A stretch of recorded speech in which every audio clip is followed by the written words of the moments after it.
through the lot, now you know I'm coming through. When the growth look good on you, best believe they wanna screw now. I've been trying to climb, devil threw me in the dark. Baby, don't be insecure, you can still go make a mark like blow. Could never let them drain my soul now. Blow. Table turning like doorknobs, wow. Blow. I think I'm about to set sail. I'm a walking, living legend, walking with my chest out. Life keep dealing me cards, I keep feeling it.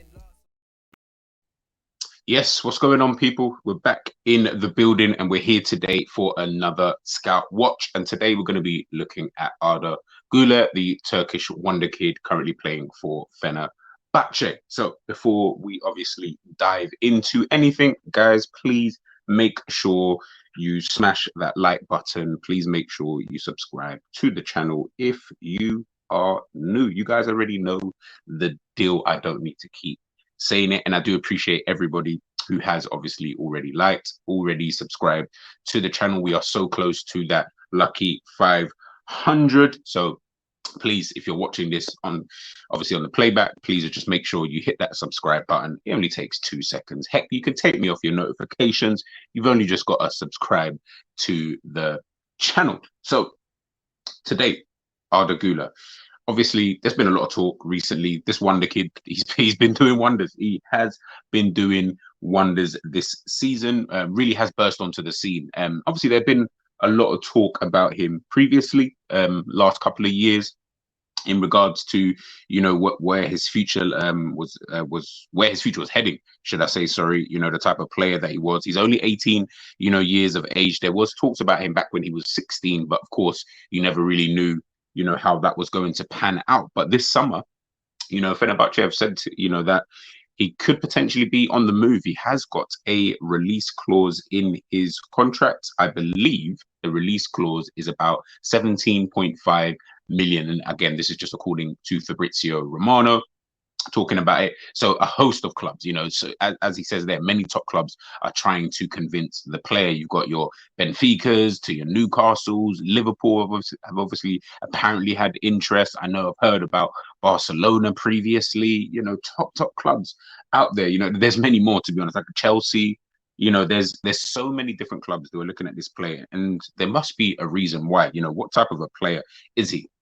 Now, when we look at the stats that he's had, for this season, if I take off the banner for you guys, we look at him, this season he's played 35 times in all competitions, scored 6 goals and got himself 7 assists. That's 13 goals and assists that he's got this season, obviously with 2 yellow cards. And that's really, really good for, someone who's only 18 years of age, really breaking onto the scene, as a footballer. He's got some caps now for the Turkish senior side. That was always inevitable. Guys, if you've watched my player watch, I have spoken about him, previously. And, back when I spoke about him, I didn't know I didn't know so many clubs was looking at him. I knew he was a good player. I knew, attacking player. He can play left wing, he can play right wing, he can play central midfield, he can play as a support striker, So I thought, okay, here's a versatile individual. Here's a player that, potentially could not walk into teams, but could definitely do a job at quite a lot of teams. But I didn't think that this many teams were going to be after him. And, as Fabrizio has mentioned there, many top clubs are trying to convince this guy. So clearly there's something about this player that has got a lot of people talking. Now, what type of a player is he? Is he the type of guy, I think, at first thought, when I think about a player, like Guler, I think to myself, he's an attacking player that's going to get you goals purely because of the positions that he finds himself on the pitch. He finds himself quite a lot in that final third, but he's also a very good progressive individual. He can bring the ball forward. He's got good dribbling technique. He's got a good eye for a pass as well. And he's got a decent shot, on him. So again, when you're looking at all those kind of things, yes, he's only 18 years of age. So let's not put too much pressure on him. Let's not sit there and act like, he's the best thing since sliced bread. And from the few highlights that I've seen of him, I think he's a decent enough player. I don't want to jump the gun too much on players like this, because what usually happens is he's 18 years of age. You start talking about him, obviously, in this massive light, moves to a top club. And then all of a sudden, you never really hear of these kind of players, or they kind of fall by the wayside, and it's just a little bit like, you had a lot of promise, etc., etc. But he seems to be, that real deal. He seems to be a player that I think, will have a very, very big future. But again, it all just depends on the type of club he joins and stuff like that. And of course, my club, Liverpool, they're looking at him as well. And I'm quite excited about that. I think it's just more the excitement of knowing that are we, whether we actually sign him or not, I think that's a different thing. But just to be known that you're interested in these top youngsters around, around the world, whether we can lure him to a club like Liverpool, whether he thinks the club like Liverpool would be the best place for him, or does he think, I don't know, Manchester United? Does he think, a Benfica might be a better move, or a Newcastle? And I saw the Benfica interest, and I was quite intrigued by that, because Benfica seem to be a very good club when it comes to nurturing, your talent, developing throughout the years. And when I look at clubs like a Benfica, a Dortmund, and Ajax, I put them all in this kind of same bracket. Maybe that's the move that you go to, and then you make that, big move, especially because he's coming from Fenerbahce. That's not to say he's not good enough to go to a Premier League side or a La Liga side, and potentially have some type of an impact within the next season or two. Definitely not saying that. But I think where he's so young, he probably still needs a bit more time just to get acclimatized to this kind of football. And of course, if you're going to step up your level, can you step up to that level? Can you really play at the highest levels of football? But at this current moment in time, we can only judge by what we've seen. Again, only seen a few highlights of the kid. And again, the bits of highlights that I've seen, he does look like a very, very tidy individual. Now, when we're looking at his heat map, again, like I said, he's someone who likes to operate more so in that final third, again, right winger or attacking midfield, that inside right position. Hence the reason why I think, again, I'm going to be biased when I'm looking at Liverpool, and that's mostly where I'd look at it, is when I'm looking at Liverpool and the type of the new formation that we're playing and the areas of the pitch I think he could potentially take up, that right central midfield position. Now, again, I'm not saying that he comes in there straight away and he starts. No way. I don't think he's that good. Do you know what I mean? In order for him to do that, but to have a player like that, coming off the bench with the kind of qualities that he does possess, I think would be almost a bit of a no-brainer, if I'm being totally honest with you. As I mentioned before, keen eye for a pass. He can drop deep as well. He is someone that will try and drop deep and potentially try and find the ball. But then when he does get the ball, his head is up and he can look for that pass. So he's comfortable picking up the ball in certain areas of the pitch. He's comfortable with his back to goal. He's got, like I mentioned, he's got excellent dribbling ability. So that enables him to be able to find spaces where other players might not be able to find, but get himself into spaces that other players won't really find. But he's also clever enough and mature enough, especially, to be able to understand the game a little bit, understand that there's certain moves that you might not necessarily be able to make that he probably could do at youth level or, international youth level, where it's a little bit easier for him. He can glide through midfields. When I'm watching some of the highlights, some of the movement that he does make. And again, this is even just before, making his kind of debut for Fenerbahce, but then also just prior to that. And I'm thinking to myself, yeah, this is a good player. But again, this is at youth level. Now, when I'm seeing him up against men, when I'm seeing him up against players who really want to, I want to say hurt you, but, are really going to get into these challenges, he's so quick with the ball at his feet. It's quite difficult to really get that ball off of him. And he does like to operate in those half spaces. Now, most of his game, again, as we see here with the heat map, again, it's mostly in that right attacking midfield, right central midfield, whatever you want to call it, right wing kind of area.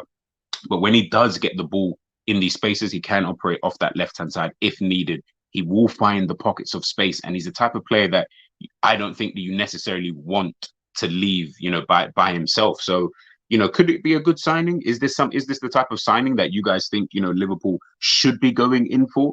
And not even just Liverpool, for all the other fans, listeners watching this. Is this the type of player that you would want at your club? If so, where would he operate? What kind of position would you like to kind of see him in? What type of player would he potentially develop into?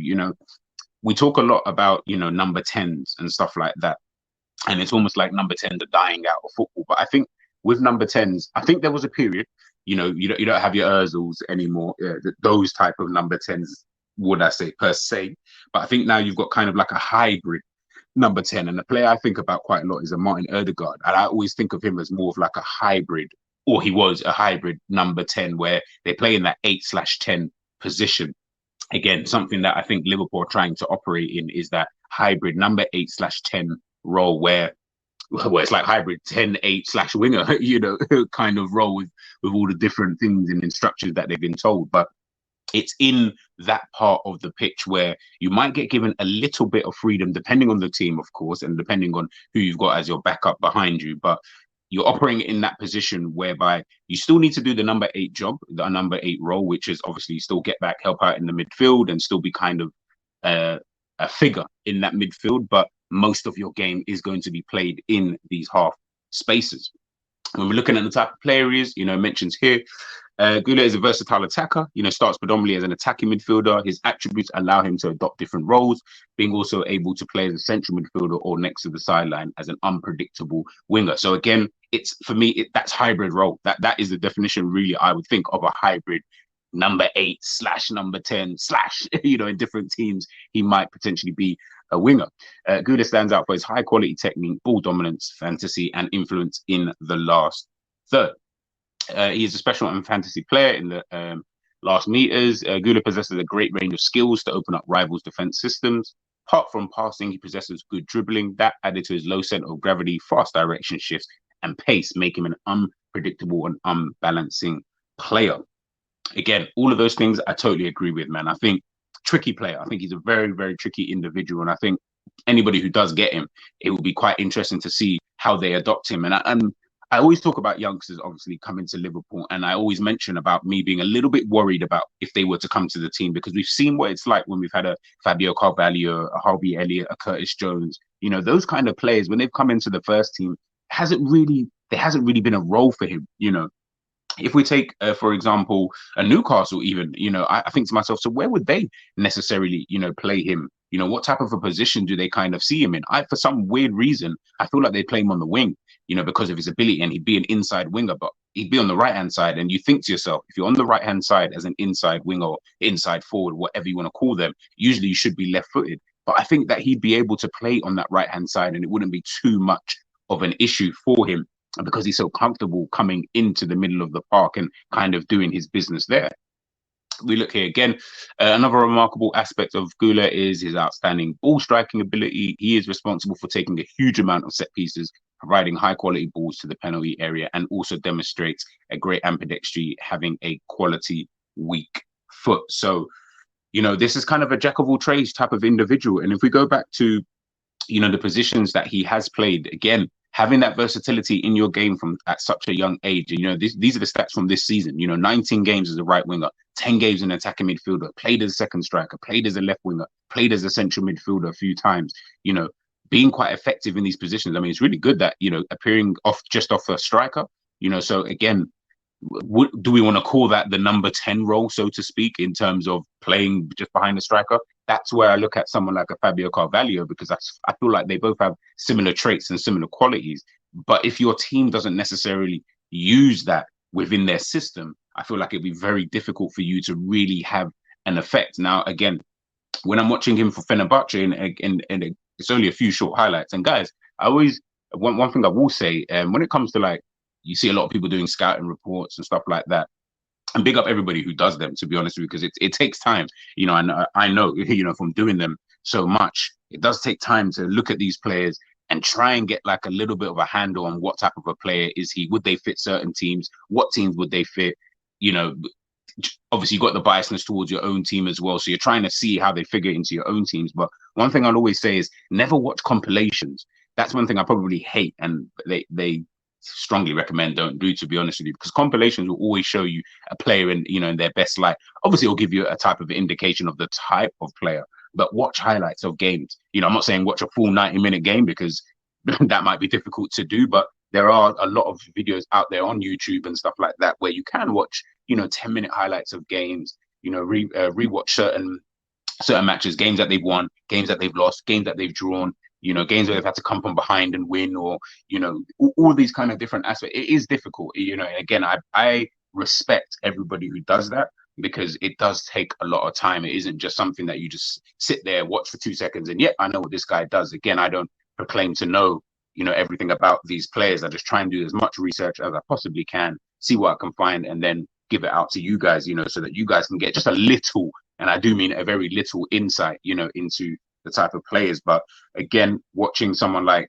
a Guler, I'm just trying to figure out what is his real best position? And again, people in the comment section, for those who have watched him extensively, who watch Turkish football, let me know in the comments, what type of a player is he? Is he someone who's probably better as a right winger? And again, here you can see he's played most of his games this season as a right winger, got himself 3 goals in that position and 6 assists, coming a little bit infield as well. We go back to it. We go back to the heat map. You can see these are the kind of positions that he likes to operate in, sorry. So is that the kind of role that you could potentially see him in, in your team, in those kind of positions? Again, who really knows, to be honest with you. And again, this is from FT Talent Scout. Big up those guys as well. They do, the guy who runs that page, runs that website, does so much scouting reports. It's unfreaking believable. I don't know how he does it, but I think he's got a team of people, and yeah, the amount of knowledge and things that I've learned from so many different players from this website. So please make sure you check out FT Talent Scout. And obviously just talking about his strengths, pace, he's got the passing, he's got the vision, creativity, technique, ball control, dribbling, set pieces, versatility, crossing, first touch, flair, can use both feet as well. So, you're looking at a player that might have the world at his feet at this current moment in time. You're looking at a player that might be able to take that next step.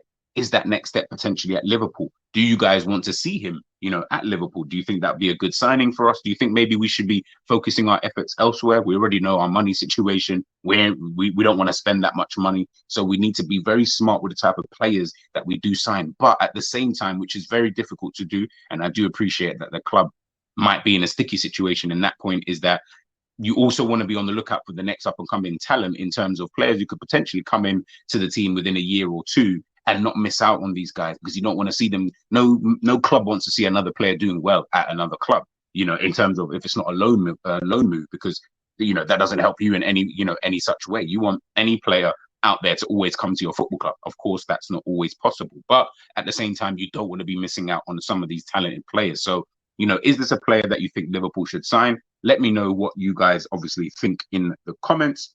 Arda Güler, attacking player, can play in that final third, good touches on the ball, good first touch, good dribbling ability, good technique, got great vision as well, can take set pieces. So, he ticks a lot of boxes. Now, off the ball and stuff like that, he probably needs a little bit more work on. He's decent at the press.